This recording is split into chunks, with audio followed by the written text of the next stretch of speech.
So why not everything? Alright, we're going to touch on that. This book of Deuteronomy chapter 28 verse 15.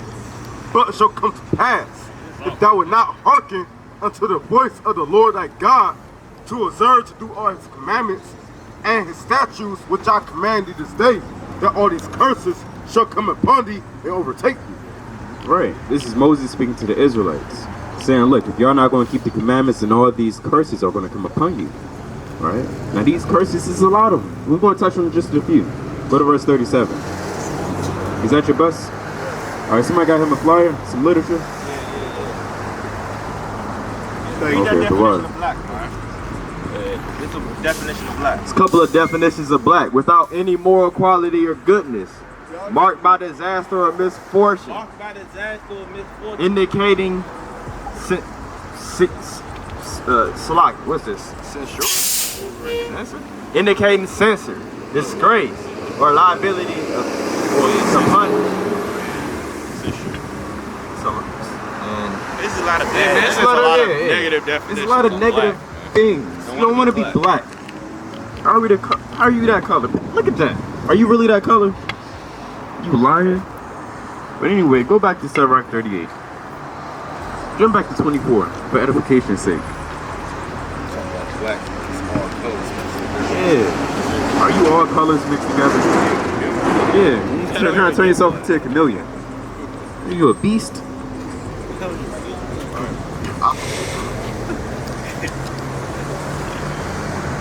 Sirach chapter 38 verse 24.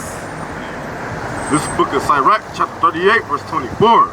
The wisdom of a learned man cometh by opportunity of leisure, and he that hath little business shall become wise. Right. You're not so preoccupied in the world, you know, you're going to find wisdom in this thing. How can he get wisdom that holdeth the plow? That holds the plow? I can get wisdom if you constantly working all day and all night. Go on. And that glorieth in the gold that drive oxen, and is occupied in their labors, and who was taught is of bullocks. He giveth his mind to make furrows, and is diligent to give the kind fodder. So every carpenter and workmaster that laboreth night and day, and they that cut and grave seals, and are diligent to make great variety, and give themselves to counterfeit imagery. Right, those carpenters, those bricklayers, those masons, it requires a lot of attention and detail. Because if you slip up, you are fired. I assure you that you're going to be fired if you slip up. So you got to be concentrated on your work all day, you know, doing, you know, things of the world. That's the point. But you really got to be concentrated in this word, right? You got to be real diligent in it. You know, you gotta see this word. You got to break it down. You see them in this one area. You got to Google that area. You know what's going on. You got to put yourself in the Bible. Yeah, no going to medical school, man. No law school. And the truth, look, brother, we at the end, man. What you want to go to law school for Esau and be a lawyer and be a prosecutor and attorney? You going off because you got all these books you got to read. So you ain't gonna be reading the scriptures. You don't think Luke gave up his life? You know, Luke was a doctor, I believe. You had brothers that was doctors, lawyers, even in the time of Yahushua. They gave it all up.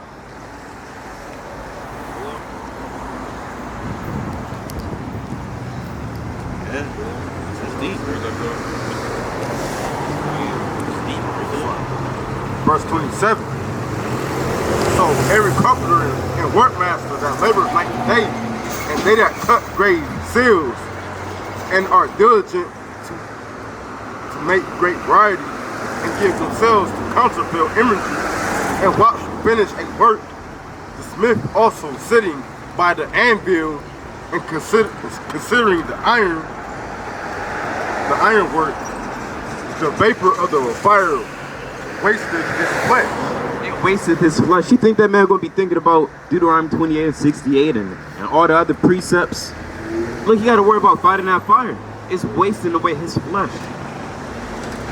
And he fighteth with the heat of the furnace, right? The nose of the hammer, and the anvil is ever in his ears. Right, all that loud ass noise. Look, man, you can't think about the Bible. You can't concentrate on the scriptures. Yahweh the kingdom.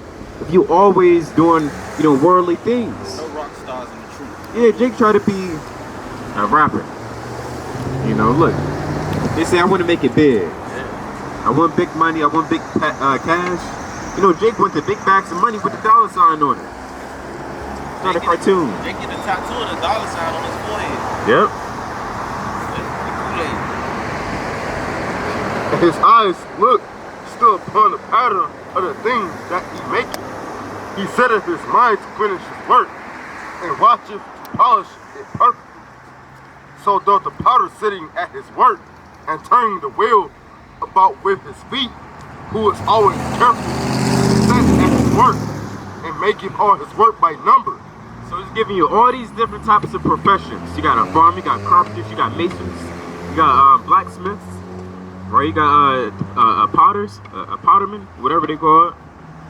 He fashioneth the clay with his arm, and boweth down his strength before his feet. He applieth himself to lead it over, and he is diligent to make clean the furnace. And it's like all these trust to their hands, and every one is wise in his work. Without these cannot a city be inhabited.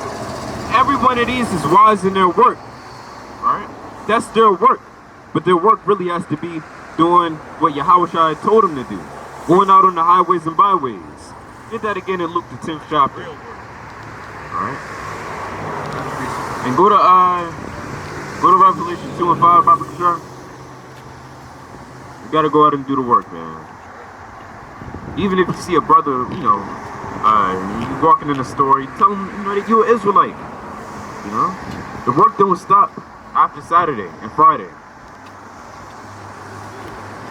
Luke 10 and 2. It's the book of Luke, chapter 10, verse 2. Start at verse 1. Verse 1. After these things, the Lord appointed over 70 also, and sent them 2 and 2 before his face into every city and place whither he himself will come. Therefore said he unto them, the harvest is truly great, but the laborers are few. It's not enough laborers, because you got people laboring in the world, right? They're giving all their mind to Esau, right? Jacob wake up at 6 o'clock for Esau, getting ready to do his work, right? Book of Revelation, chapter 2, verse 5. Remember therefore from whence thou art fallen, and repent, and do the first works, or else I will come unto thee quickly, and will remove thy candlestick out of his place, except thou repent. Right, so the point is, you got to do the work. That's it. Yahweh told you to do the work. It's plain and simple, right? It's the book of Hebrews. You got it. No, you got it. It's the book of Hebrews, chapter 4 and verse 11. It say, let us labor, therefore, to enter into that rest, lest any man fall after the same example of unbelief. We got to labor to enter into rest, man, which is the kingdom of heaven. If you don't want to labor, look, man, that means you love it here, right? You like driving Esau's chariots. You like Esau's watchmen, which is the police. You have faith in this system and this society, right? You don't want to let it go. You turned into life, right? Yeah, the Lord ain't dealing with unemployment checks, man. Right? You gotta work. Yeah. Even in the wilderness, you gotta work, right?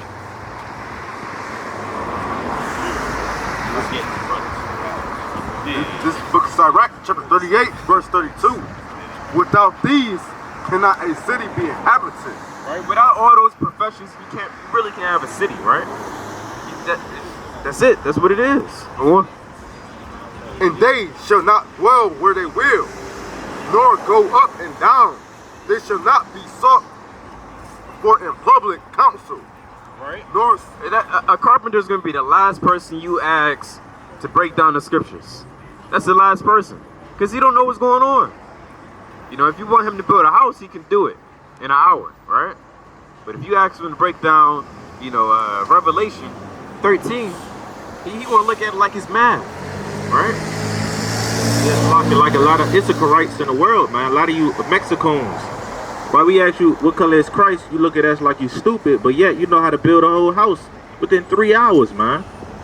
Yeah, so their wisdom is not in the work of the Lord, but more so in the work of Esau. And whatever he requires you to do. Esau tell you to do this, that, and the third, you're going to do it in the blink of an eye, right? You don't want to love the Lord and do what he said.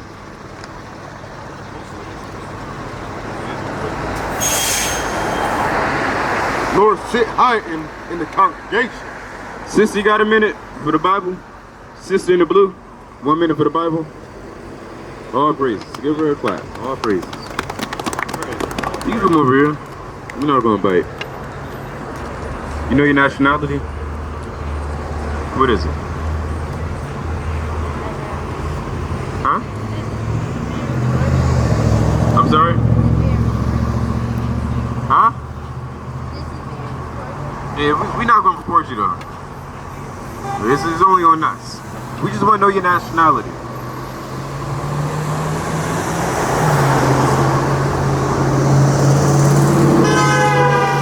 You will be an Israelite, sister. You believe in the Bible? Alright, we're going to show you one thing out the Bible. Get to the point. It's 68.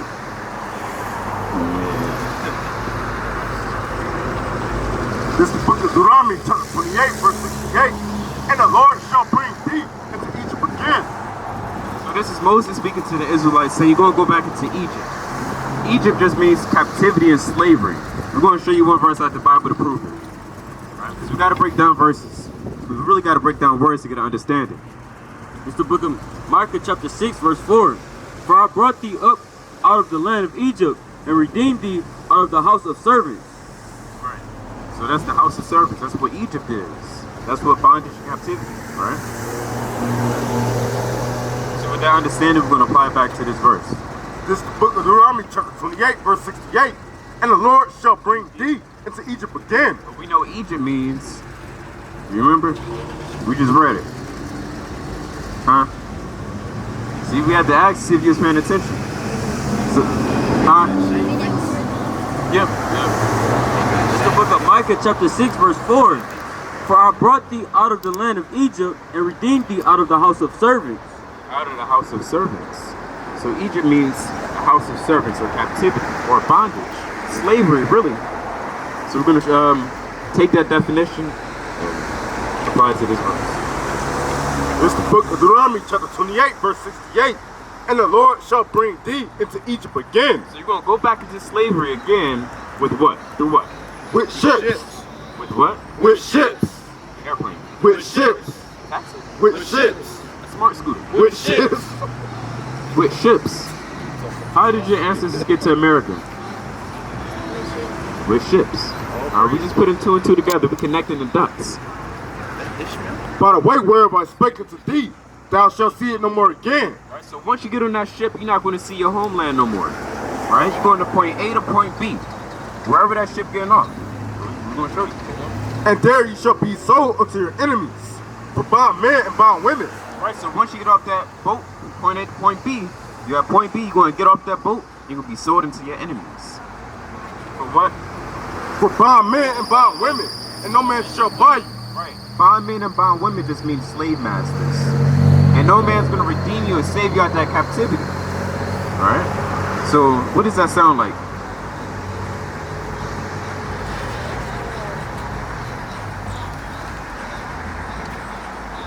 All throughout, huh?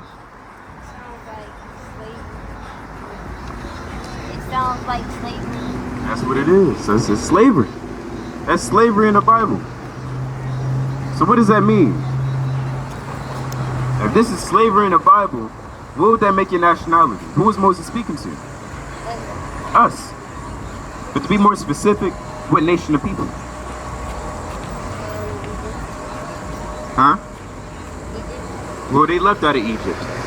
So Moses took his people and they left out of Egypt. So it's specifically speaking to the Israelites.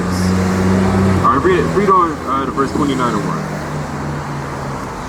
This is the book of Deuteronomy, chapter 29, verse 1. These are the words of the covenant which the Lord commanded Moses to make with the children of Israel. Children of who?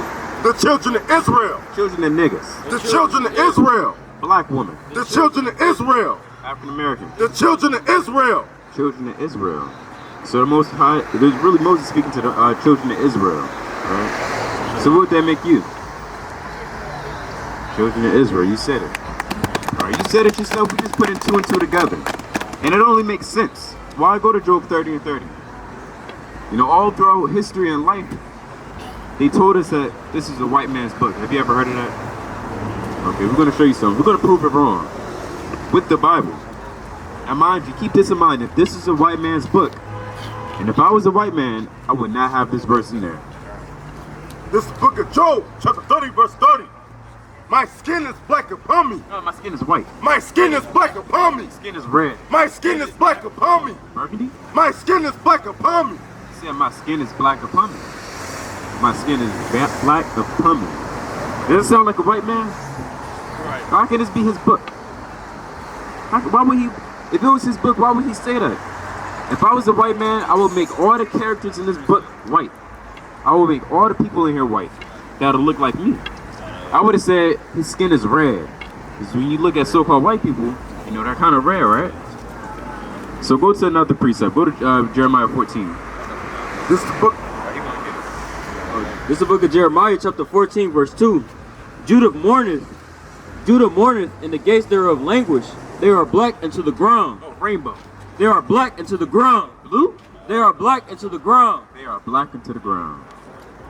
This is men and women of color in the Bible. It's the book of Songs of Solomon, chapter 1, verse 5. I am black, but comely. O ye daughters of Jerusalem, as the tents of Kedar, as the tents of Solomon. He said, I am black but comely, meaning handsome. Somebody Google the tents of Kedar, Papa Kashar. Yeah, if you can Google, you can actually Google the tents of Kedar. All right, we're going to show you. To prove even more, that's the so-called black man. This is the book of Lamentations, chapter 4, verse 7. Her Nazarites were prepared in the snow. They were whiter than milk. That's talking about their spirit, right? They were more ruddy in the body than rubies. Right. Now it's going to the body. Their polishing was a sapphire.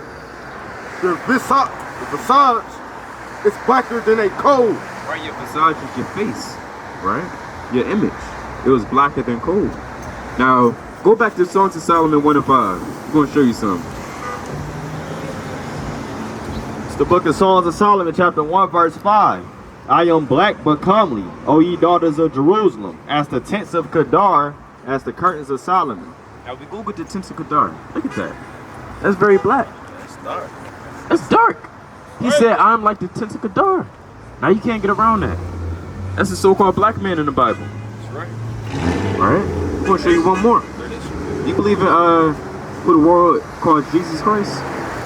Okay, bro. His real name is Yahweh Shai. That's his real name, Yahweh Shai. We'll start with verse 1. This book of Revelation, chapter 1, verse 13. And in the midst of the 7 candlesticks, one like unto the Son of Man, clothed with a garment down to the foot. So he had a very long garment on, like this brother. He had a real long garment. And girt about the paps of a golden girdle. He was fly. He had a golden girdle on. He had a gold belt, you know.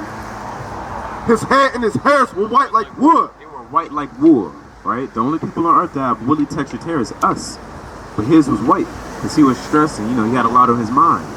So again, woolly hair, that's like that brother. That brother, that brother, that brother.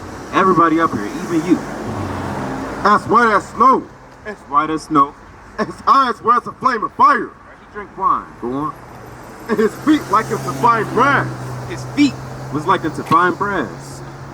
You know, brass is derivative of brown, right? Brass is kind of like that color. Now imagine you take this color, right? As if they burned in a furnace. If you take that color and you throw it in the furnace and pull it back out, it's going to be very charcoal, right? It's going to be very dark, right? That was the chocolate man. Like that brother. And his voice as the sound of many waters. He had a very deep voice. So we're going into how Yahweh Shai looked and how he spoke. So that was a person of color. That's beautiful. That's your history, right? Now hold on. Go to Deuteronomy. Go to like Leviticus. We're going to show you a law. All right, this is very imperative. You love God? How do you know? I pray to him every day. Okay. Now, what did God tell us to do as a people? Remember when Moses came down? What did he have?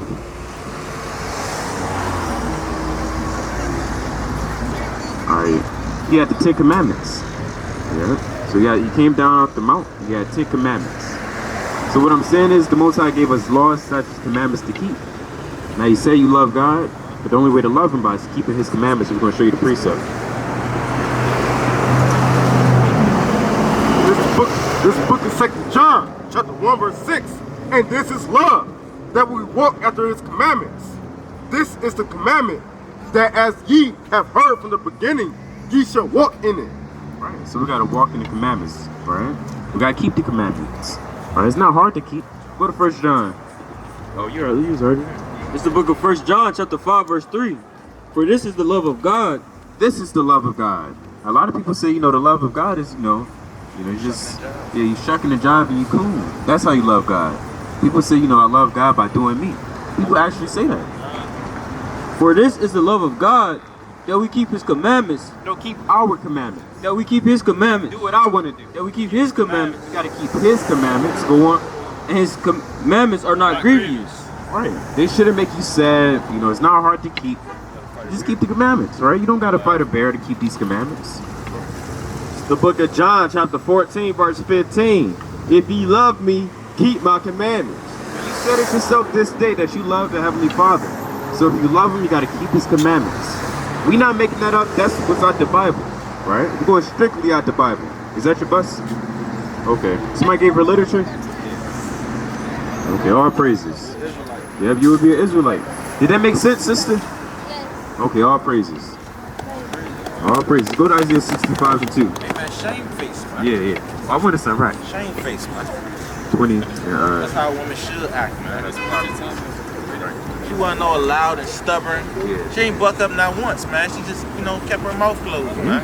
She said I wasn't listening, basically. So, she was humble about it. I ain't really here. So, there's nothing wrong with saying that. We'll repeat it. Nothing wrong with saying that as long as you humble about it.